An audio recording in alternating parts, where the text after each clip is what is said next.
Welcome to Dog's Life Diaries, where real stories, real dogs, and real people come together.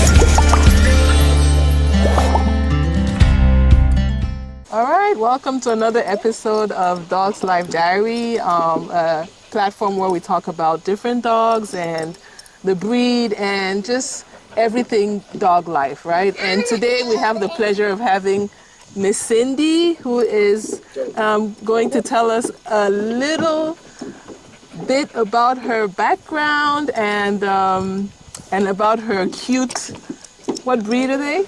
They're Brewer Terriers. They're Brewer Terriers. I think some people pronounce it Beaver Terriers. Beaver also. Terriers. Yeah. Okay, all right. So welcome on board. Thank you for giving us the opportunity to interview with us. So can you tell us a little bit about yourself and how you came about getting not only one but two dogs? Oh, okay. Well, so I've been a groomer for over 20 years, and I had, before the two that I have now, I had standard poodles, which is what most groomers end up with at some point or another. Yeah. And when my... And why so? Because of grooming, there's just so much you can do with them. Oh, you know, and they're like your walking billboard. Ah, you know, you walk a see. fancy poodle down the street, like a big standard poodle, fancy one down the street. Everyone's where did you get your dog groomed? Oh, that's such a beautiful dog. That's smart. Yeah, that's smart. Yeah, they're like a walking billboard. So, so yeah, I had two standard poodles for many, many years, and excuse me, and then. My one poodle, she was, something happened to her. She got into something, got very sick, and she passed away. And so I was like, you know, I'm going to have my other poodle for a while, and it's going to be an only child. And that's, you know, that's going to be how we are. I'm just going to have one dog. I've always had, most of my life I've had two dogs at one time, but at this point, I was like, I'm going to have one and just, you know, enjoy this.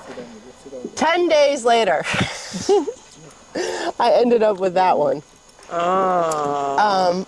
He was a grooming client of mine. A son, an adult son, had bought him for his mother, who was over in Leisure World and, you know, elderly. And I groomed her dog before him, and then I started grooming him. She suddenly passed away. Oh. It happened very quickly. And the son had him. So the son was bringing him to me for grooming. And I knew there were some problems, but I didn't know the extent of what the problems were. He did say he had he had two of his own dogs before he took Rex in. And the male dog was, they were getting in fights, him and his male dog. I knew that. But I just kind of said to him one day, I was like, this is the cutest dog I've ever seen. I'm like, if you ever don't want him, let me know. Now, I didn't really think that... You just said it out of reflex. Well, I never, you know, and I don't really say it often. Like, I never say it, but I never thought in a million years, like, he would ever consider it, because it was his mother's dog or whatever. But I was like, well, you know, if you ever didn't want him, he'd have a forever home. 2 days after I said that, after I had groomed him, he called me and said, were you serious about taking Rex? And I said, well, I guess I was. Yeah, I'll take him. So he brings him over. He says, I just have to tell you. You okay? You need some water? Oh, I'm fine. I've had this, like, cold or something last week. I've been, like, off and on. It's not COVID. It's not the flu. It's nothing like that. So yeah, I took him in. He told me, he said he's got some issues. He's had some seizures, and he's not potty trained. And I was like, okay, well, that's not a big deal. I've had a seizure dog in the past. I know how to handle that, and I can potty train a dog. So he says, okay. He brings him over, and I realized very, very quickly, like within a day, I was like, this is not potty training. There is something going on here. So I had all the vet records from when he had gone, and I took him to a vet. And how old was he at the time? I think he was 3. Oh, he was about 3 at that point. Okay. And so I took him to a vet, and the vet didn't even look at what had been done before, and said, all right, well, we'll do a test for a urinary tract infection. And I said, well, he's on this amount of phenobarbital. He's having seizures every day, multiple seizures. And the vet was like, well, let's just check his blood work in a month, because it doesn't say when they raise the dose, but it's raised from the last time, he had gone. So let's see what happens in a month. And I'm like, well, something's wrong with this. And for the UTI, he said it came back, it was fine. And I was like, well, there's blood in his urine. I've seen it. Something's not right with this. So I go home, and I have a horse, and I've been in the horse world for a long time, and I used to board my horse with a vet who I was friends with on Facebook. So I messaged her, and I said, what do you think about this situation? And I told her. And she said, well, it sounds like he has crystals or stones. Like kidney stones? For the urine thing, bring him in. The vet she worked at, they had an emergency. It was a 24-hour. She said, bring him in through the emergency, and we'll get him in, and we can kind of x-ray him and see what's going on. So I bring him in. It turns out he did have stones. He needed surgery. They did a cultured UTI. He did, in fact, have a urinary tract infection. Oh. They had never done a cultured urinary tract infection test And this before. had been going on for Who knows? 3 years. Probably. Wow. So, and then the seizures, I told her, and she said, oh, no. Every seizure he has is going to lead him to the big one that's going to kill him, so you want to stop it. And so she put him on another medication right then, and that helped a lot, to where, he was having 1 or 2 a month and not like 1 or 2 a day. So anyways, and she said, she was like, you taking this dog probably saved his life, because you knew. Yes, And it's not yes. the other people, you can't blame them, because they were know. listening to their vet, and their vet was telling them what that first vet I went to said. I just knew better, because I'm like, I've been doing dogs a long time. This is not right. Yeah. Wow, that's amazing, because the medications that you called, things that happen to be in the medical field, phenobarbital is the same medication they use for a dog, for people who have seizures. And So he was on some crazy amount of phenobarbital for him, for his size. Wow. Yeah. And So- then the UTI, the urinalysis, urine culture, those are the same tests they would do for people, adults, for people. So that's Yeah. amazing that, when you do the correlation, they're Yeah. really a breed from us, basically. Yeah. We're all breeds Yeah. in one way or the other. Right, yeah. Yeah. It's a lot of the testing and the medications are the same. Yeah.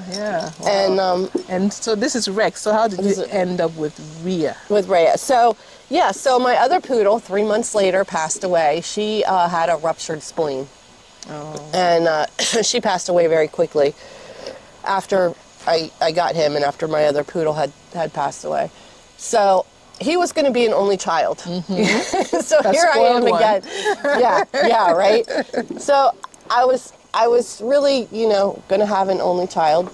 And then a friend of mine who was a trainer she used to live here, but she had moved to Pennsylvania, said, I have this little Brewer Terrier I'm training. It's a female, 6 months old, and the owner doesn't want her anymore. She said, the owner said, she's ruining my social life. I can't go out. The dog needs to be with a professional. She's got some issues. Do you want her? And I said no. Because you remember the first experience, right? I said no. Rex is going to be an only child. So I thought about it, and I was like, well, maybe I'll come see her and see what this is about, like what we're dealing with. And I said, I want to bring him, because if he heard the other dog barking, because, if it's going to throw him off, and he was very awkward with other dogs, like his social skills were not there. So I wasn't sure how it would go. And he very quickly, he never played. It was the oddest thing. He didn't play with other dogs. He didn't, really, he just barked at other dogs. That's all he did. And it was very awkward, for him to be around other dogs. So with her, he actually started playing very quickly, early on. And her situation, she really needed to get out of her situation. So I said, okay. I'll take her. She is He's very ready to go. alert. Like, where's that coming from? So I took her, and that's how I ended up with her. And so now I've got 2 again.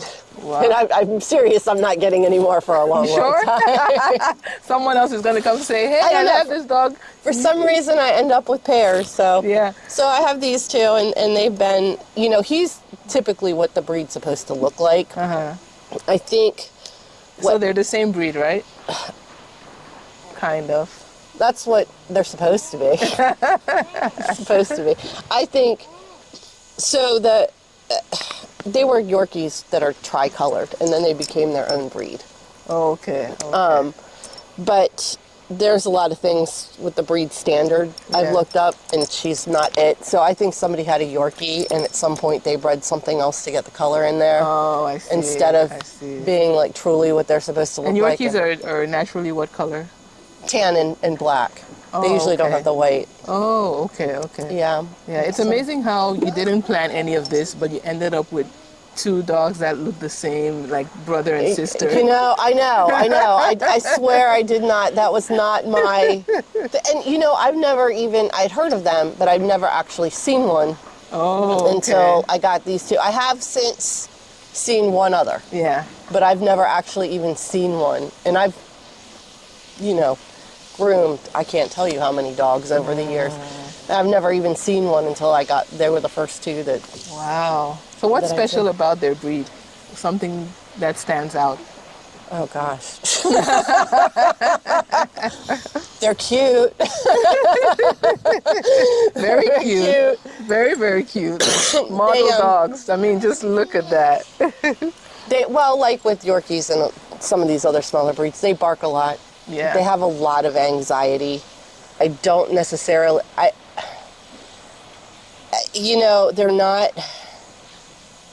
They're not cute little lap dogs. Mm-hmm. They're terriers, and they come out here and they hunt, and they don't sit still. Oh, they They're do hunt?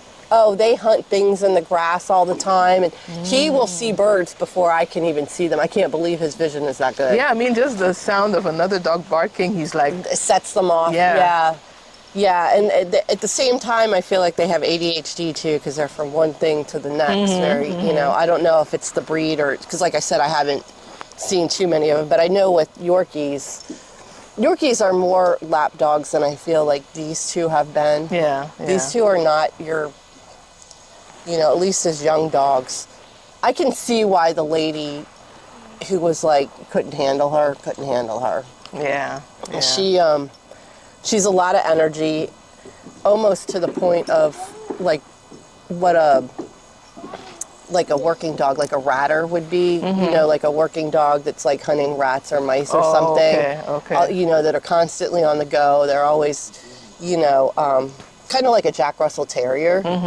Is really what more of the personality, where they're just, they go. I mean, they do lay around some, but little things set them off. They're very cute, and they're small, and I think people see that. So they're like, oh, I want one of those. And then, but by they the time don't they get them. know what they're getting. And trust me, I didn't either. I know how to handle it, and I know how to deal with it, because I've been in the dog world. I've been in, done a lot with training. And I worked at a training place for years. As a groomer, but so I have a little bit have of that I'm not a experience. trainer, but I have some Yeah, I was going to background in ask that. I'm like, wow, you're a groomer and a trainer? No, I know a lot. I am not a trainer. I mean, I can do some basic stuff, but but I have a background in it, so I know. There's things like I know more than people that haven't been exposed to that. So what's the strangest thing that they've brought to you, like from their search or hunting? Have they ever brought you a rat or? Oh my gosh, one day he came to the back door right there, and I went to let him in. He's just covered in blood. And I said, oh my God, I think a fox got him or something. So I take him down, I put him in the grooming tub, and I start spraying him down, and I'm looking for like any open areas? Open wounds. No, it turned out he went under the deck and killed something. And it was something else's blood. He did have like one little it was like probably a mouse or a mold. One teeny tiny puncture here and one back here where something bit him. very, very tiny, like maybe little mouse teeth marks. Okay, like mouse teeth marks. I never actually saw what it was, but I'm assuming based on the bite sizes were so small that I really was like, oh my gosh, this has hit something got his neck, and I thought it was his blood. That's the craziest story I have with him, because he used to get under the deck and he used to hunt under the deck all the time. And this is a calm one. Yeah. Compared to her. Yeah. He still gets out there and hunts. I mean, his nose, if he picks up something and he's sniffing around, you can call him and scream and yell and make all kinds of, he won't even pick his head up. Oh. It's like you're not even there. He gets so like focused and drive mode. He doesn't know you're even there when he, when he picks something up. So do they keep each other company? Do they play with each other a lot? One of the funniest things they do, they'll play tug. And she's bigger than him, so sometimes she'll just grab the thing and start walking away and drag him along behind her. But yeah, and like I said, he never played with another dog that I had ever seen until her.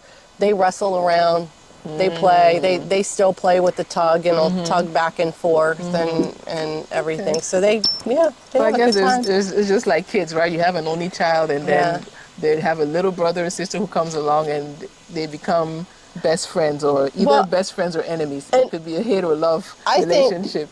I think she's definitely helped with his seizures. Okay. So how often does she have the seizures now? You said 1 or 2 times a month? We're still, it's now it's like about once a week. We're still in the process of adjusting medications. We started a new one and we're backing off a little.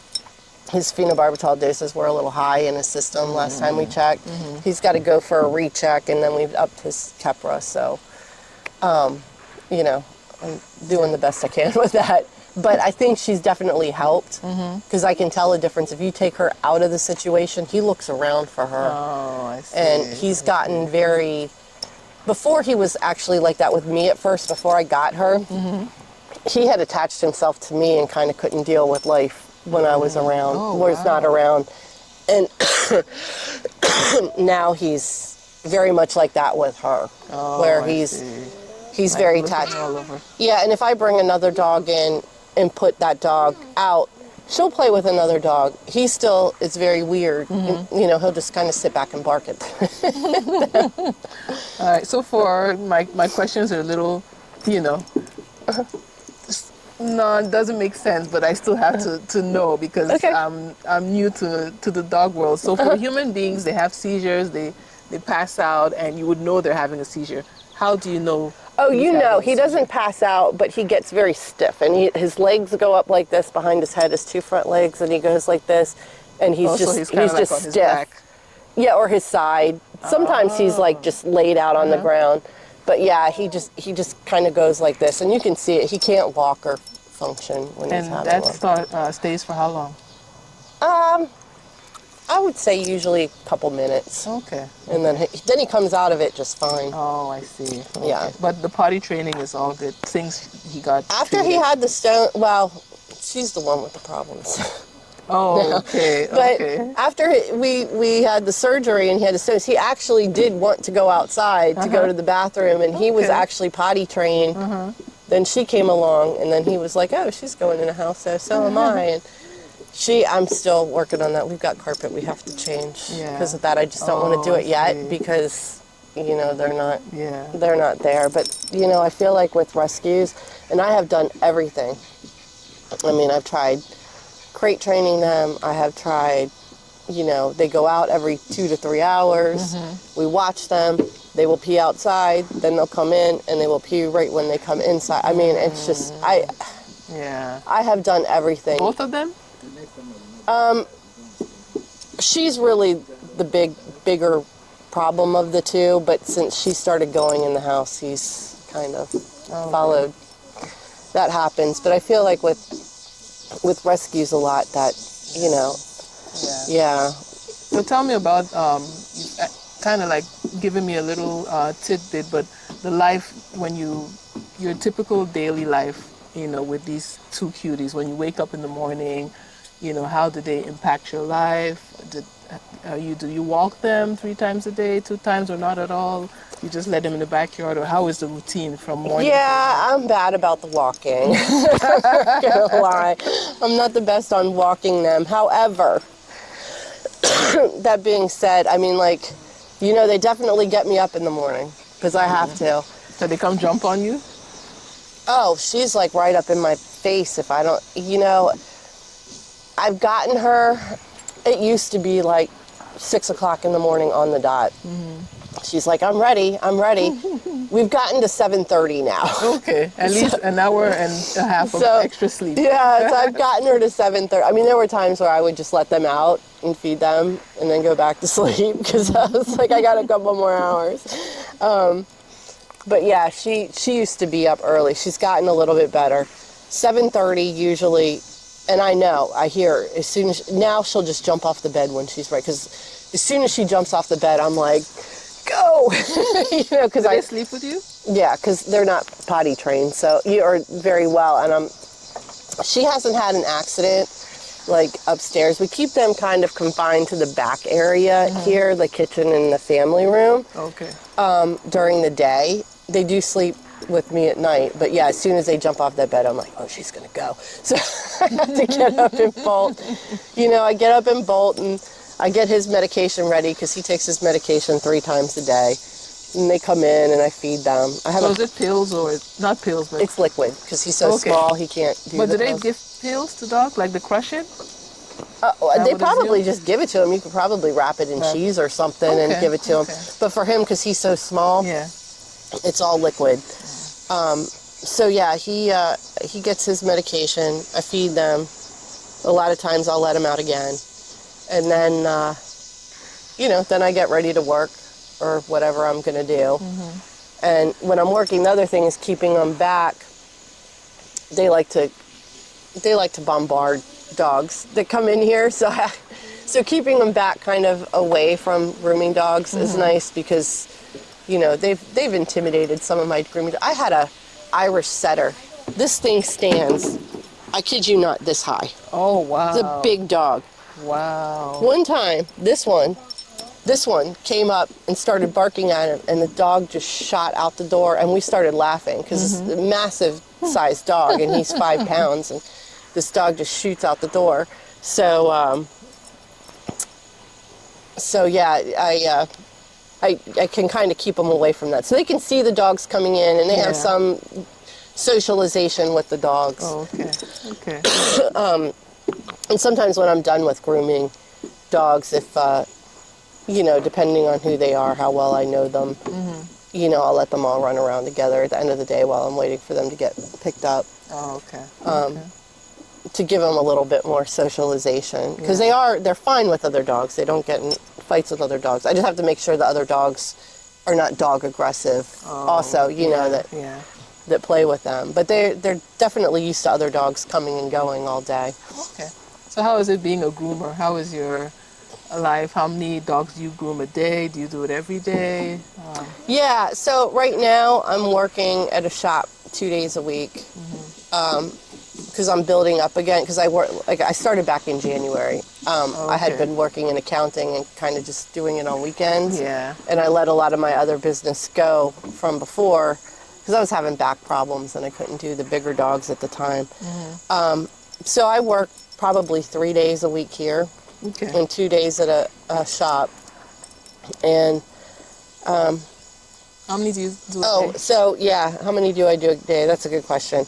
So I'm trying to limit it to like no more than 6. Ideally, I would like, if I did it here, ideally I would like to do 5 a day, 5 days a week. Oh, okay. And keep it at that. Yeah. Sometimes I'll get like 7 or 8. 8 is my absolute, like, I'm not doing any more than that. But if I have to get people in, I've got to get people in. Do you have assistants or you do it all alone? So yeah, I have a girl that's been helping me bathe when I have, more than 4 dogs. She'll come and help me bathe. She's actually been a friend of mine since high school, and she's been with me doing this for years. So she's a stay-at-home mom, so she can kind of come over when, Yeah. you know, when I have stuff. It's not crucial for her to be here all the time. So that's really worked out. And she's very, very good at what she does now. Okay. With the bathing. She's great with the dogs. And then I just recently had a girl across the street say she wanted to get into grooming. Could I train her how to groom? So I've never been interested in doing that before, but now you are. now I'm teaching her. She's doing a good job. She's, you know. Did you just fall into being a groomer, or was it something you always wanted to do? No. Okay, so how did that happen? That's a good question. No, I did not grow up in life thinking I was going to be a groomer when I grew up. When I was married and when I was going to get a divorce, I was thinking, I'm like, I got to find, I worked in restaurants, like bartending and waiting tables and stuff. So I worked in bars and restaurants, but I'm like, I need to find something I can do with a little bit more normal hours where I can actually make money. Yeah. You know, and I'm like, okay. I can't start at minimum wage somewhere. Yeah. And so at one point I got a job at a vet and they had me as the bather for the groomer there. And I did it for, I think about 2 months, and I was like, she's making all this money, and I'm making a little bit. I can do what she's doing. And so there used to be, I was one of the last people through Maryland School of Dog Grooming. It was in Silver Spring. And so I signed up and went there. I think it was like September 2004. And I went to school and I was out. I think it was like a 7-week poodle course and then a 7-week all breed course. So 14 weeks. And I think they gave you 2 extra weeks if you needed it. So about 4 months. I was in and out and I started working for other people and learning. And then, then I went to a place where I worked for a groomer who could really groom. I had never worked for a groomer that could groom this well before, and I really learned a lot from her. Oh, okay. Yeah, because you're really good. Like, if you all see her grooming, like when she groomed Jazz, oh my goodness. When Jazz came home, I was like, wow, I just fell in love with Jazz all over again. Well, I will tell you, a lot of places, and we'll just call them the box stores, teach groomers how to basically scalp them down pretty short. And when I worked at this one place where I worked at, that's where I'm working the 2 days a week now. I see. I remember when I got there, that's all I was used to doing too, was just, like scalping them down with short blades, like a 7, a 5, a 4. Those are all really short haircuts. When I got there, she's like, oh yeah, we're not in the business of shaving dogs down. They did these, long fancy cuts. Yes. So I had to learn how to do that, and that's really when my scissoring skills took off. Yeah, I remember when we first got Jazz, her hair got a little matted, so we had to take her to the groomer, and they just made her bald, like really bald. When she came home, we're like, who is that? She looked like a scarecrow, like a skeleton. I will tell you, unfortunately, if they get matted, that you do have to get underneath it. So, and I tell people too, call me the minute you find one mat, call me, because it's way worse than you think. You didn't find one mat, you found one mat, but there's a lot more there you don't even know about. That's how, usually call me immediately so I can take care of it. Because even if I have to go down short, I could probably get it shorter than scalping it down bald completely. At that point. It's when, you wait too long and then it gets worse. It's almost like with the matting, it starts, might have one, and then it like explodes and just all over the whole body out of nowhere. Yeah, and these ones don't shed, right? Because I haven't really noticed any shedding. No, they have hair. They don't have undercoat. I mean, you're always going to have shedding with every single dog. Even my poodles had hair come out. They just don't shed like fur-coated breeds. Oh, I see. Like your labs and your German shedders. Oh, okay. That's what we call them. German shepherds. We call them German shedders. Because they shed. But which is funny because that's the dog that I want the most. I've always wanted a German Shepherd, and it's the one I have not had. You ended up with, which I'm sure you don't regret, right? I know. Well, I've always had big dogs. I had 2 standard poodles, I had a Border Collie and a Doberman together at the same time. I told you I'd always had twos. Yeah. So I've had big dogs for Okay. So this is a a long change. time. Yeah, Yeah. so So for those who are on the fence about getting a dog, they're not sure. How has the dogs impacted your life, either in a positive way, negative, or both? And what advice would you have to? I think positive. I think if it, you know, not every day is going to be a great day. You know, sometimes they're going to get sick, they're going to have accidents, things are going to happen. You know, but overall, I think if it was negative, I wouldn't have them. You know, or I wouldn't have kept getting them over and over and over. You know, like these two, I would have said no and gone on my way. Taken them.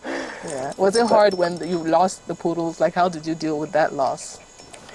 Oh man, the first one I had the whole weekend and I knew things were not looking good, and she had to have a surgery, and I knew she was not going to make it from the surgery based on what I have seen from other dogs all over the years. And I had a client come in and told me what was going on with my dog. I probably would have said, I think you need to put him down and not spend all this money and everything. And but you know, when it's your own dog, It's different. it's different. $7,000 later, Oh, wow. she died the day after the surgery. So number one is the expense. Dogs are expensive. Yeah, they are. So that's something They are. to consider if you're thinking about getting a dog. Yeah. Think about the expenses. But I kind of had the weekend knowing that things were going in that direction and to prepare myself. Not that it was easy, but when Karma, my second standard poodle, when she died, when her spleen ruptured and she passed away, it happened in a matter of, like, she woke up that morning and she had hip dysplasia. So she had always sometimes would tweak things and walk a little funny. And so she was walking a little funny, and I thought maybe she tweaked something and something was wrong with her, you know, like for that. And I would have never thought that it was because she was actually bleeding out and dying. And I mean, I think it was like 2 hours later, no one was here. And I was working, and I called my dad and my son, and I said, can you guys come home? We need to get Carmen to the vet. I need help getting her, you know, in the car.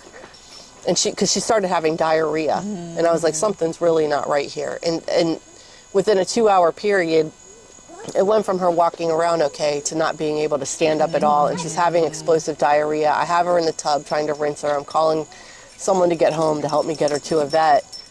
And I laid her down and I walked away for a few minutes. And I came back, and it was before, my dad was like 7 minutes away. She had passed away before he got here. So, I mean, it happened fast. So that one was a little more shocking because there was nothing wrong with her health-wise before. There was no, you know, she was just fine, and then she wasn't. So. Yeah. Oh, sorry about your loss. Yeah. We actually have a platform where we honor dogs who have transitioned on. Yeah. So if you have like a picture, we can take it and then put it. So every nice. anniversary, we light a candle for them. Yeah. So if Rex and Reha were to tell you something or to say something to you, what do you think they would tell you? Food. Give me more food. That's what everyone Especially says. Reha. Especially this one. Where's the food? Is it dinner yet? Is it breakfast? Yeah. She won't even, I put her outside in the morning while I'm getting their, you know, the medication and their breakfast ready to feed them. She waits, but she wants to eat before she even comes up. She won't even do anything half the time until she gets her food. She's so food medicated. If I open the refrigerator and she knows I get cheese sticks out, and sometimes I'll give them, you know, some of the cheese from the cheese sticks. She knows the cheese sticks as opposed to anything else in the refrigerator. And she is right there on top of it. Oh, and, really? Oh, yeah. Yeah. So, final advice, any piece of advice you would like to share for our potential dog owners that might motivate them to get a dog or not? Well, it was kind of rescue in a way, even though you didn't go to a rescue center. Right, yeah. You kind of rescued them from someone who couldn't handle them. And you did a fabulous job. Yeah. So. Well, I think I definitely think, and based on these two, really research the breed you want to get. That's so important because, some of these working dogs and these terriers are not going to be the same thing as like a Cavalier King Charles Spaniel. That, every single one of them, they're just all nice. They're a lap dog. They'll lay around with you all day. You throw a ball 3 times, they're tired and ready to, They've got energy as a puppy, but, they're a lot easier to handle and deal with.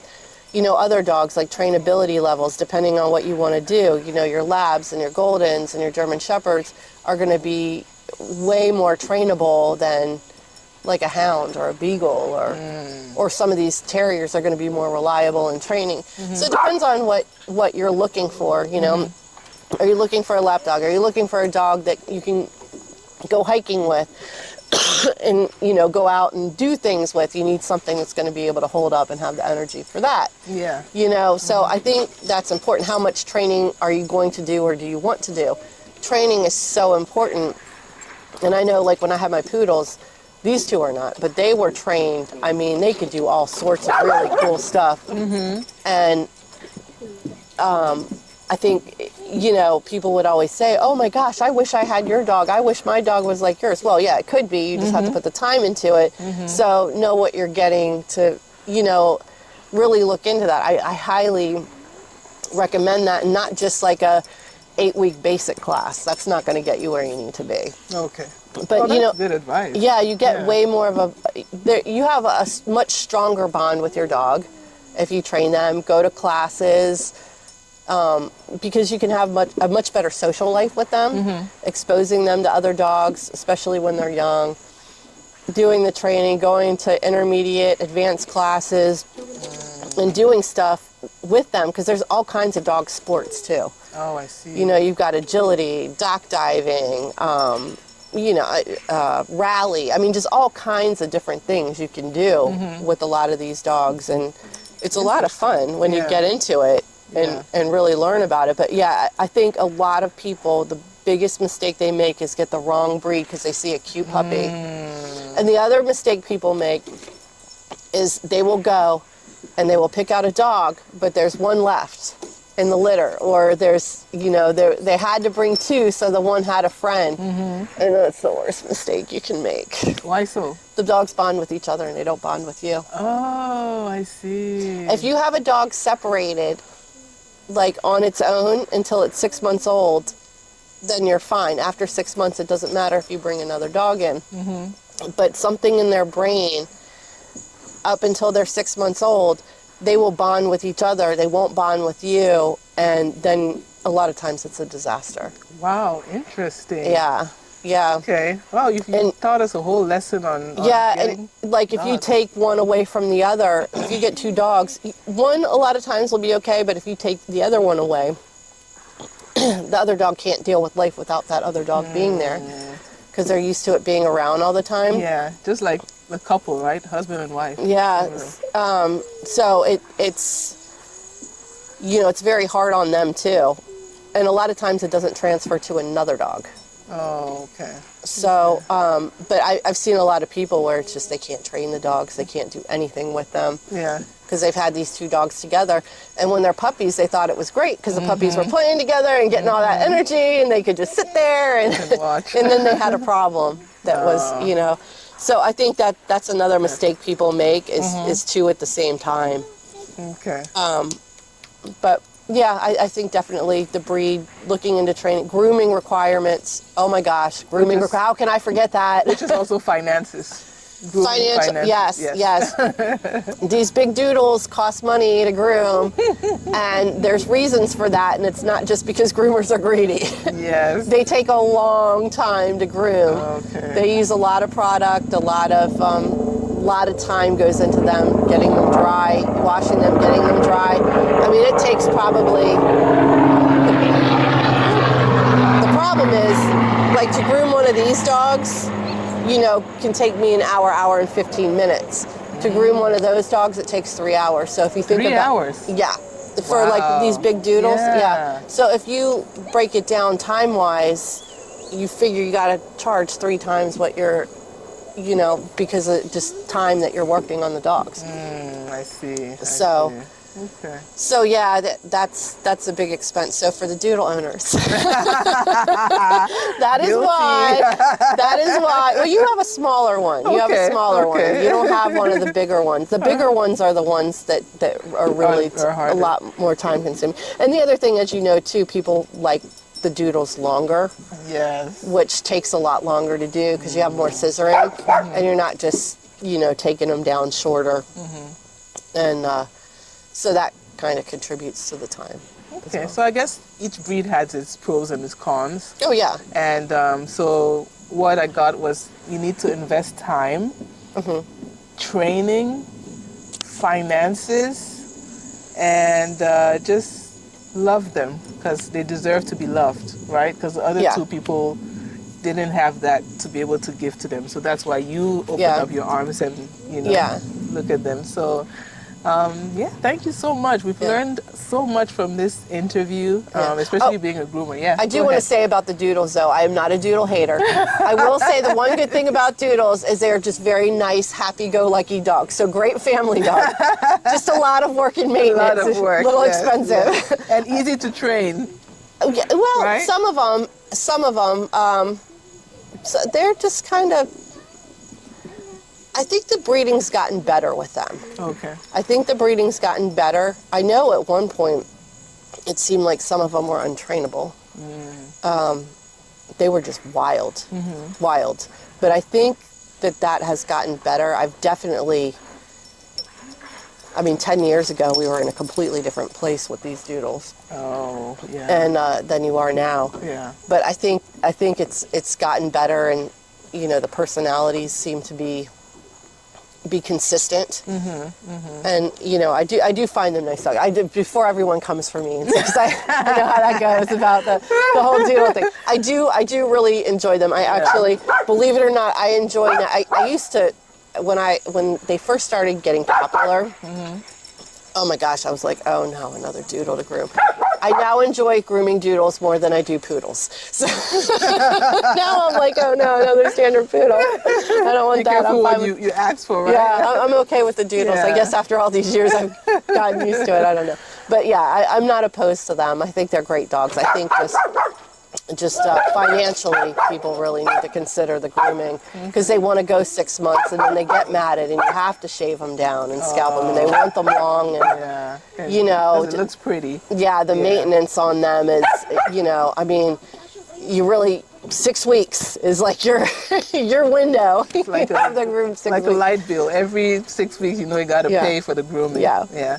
So that is that. But yeah, I just wanted to add that in there before everyone comes for me. So what's the name of your business? Champion Pet Grooming. Oh, Champion Pet Grooming. Yeah, Champion's my last name. Really, so. Oh, I thought it was Champion because you do a good job. Well, you really do a good job. Yeah, so. I figured my name is technically Cynthia Champion, so I was like, everyone calls me Cindy, but I was like, I can do something with my last name here and make it sound cool.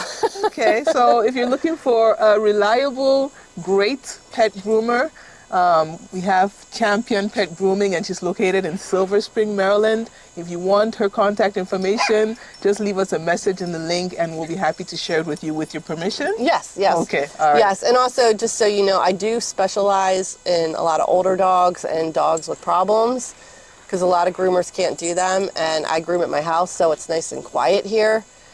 And I stagger appointments, so I don't have, some of these shops have 20 to 40 dogs a day coming through, so they don't have the anxiety. It's nice and quiet and peaceful. And I can't do every single dog, but, you're never going to be able to do that. But I can do a lot of dogs that, require special needs handling. Okay. It's a nice environment, peaceful, big space. After the grooming, they can play around and bond with the other dogs that are there. Like I keep it safe. Safety is my number one priority. Number one by far, even more so than how the dogs look. I am very into safety, and there's no, you hear all these horror stories about groomers yelling at dogs and hitting dogs. There is none of that. Oh my gosh. Yeah, yeah. Okay. You know. All right. Well, thank you so So. much for sharing. I really did enjoy this interview. And you have learned a lot. He's told you everything you need to know about this breed and the doodle as well. So please like and subscribe to our channel if you want to find out more information about different breeds and just dogs in general. Thank you and see you next time. Every dog has a story. Thanks for sharing yours with us. Subscribe and join the journey. Every dog has a story. Thanks for sharing yours with us. Subscribe and join the journey.